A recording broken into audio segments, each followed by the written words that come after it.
sila, napapawaw lahat kami. Pero ano na ba yung feeling na hindi lang kayo dancers, pati singers na din? Alam mo, Almira, ito dati nangangarap lang kami maging dancer dito sa Wawawin. Pero nakita mo naman, malaking oportunidad ang binigay sa amin ng Wawawin. Hindi lang dancer, singer pa! We are the Eto, si Ira. Wait lang, di ba nanalo ka? Saan kasi nanalo? Miss Polo International. Ano daw? Polo International sa Dubai. Wow, you make us proud. Ay. May ibang talents ba kayo? Kaysa sa pagkanta? Kaya din po namin kumain ng marami.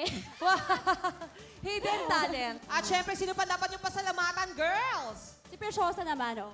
Unang-una po, nagpapasalamat po kami sa Panginoon at syempre po sa mga taong naging tulay upang marating namin kung nasaan kami ngayon. Syempre po kay Mr. Lito Camo at kay Tita Ana Feliciano. Kundi po dahil sa inyo, wala po kami dito. At syempre, ito pa si Jean Jean.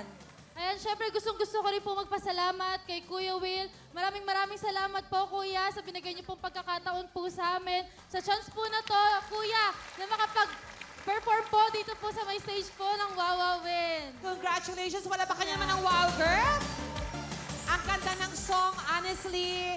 Ang ganda ng sayaw, lahat. Total package, yung mga itsura nyo lahat. This is it. Ito na yon. Kaya supportahan po natin sila, mga kapuso. Tama? We are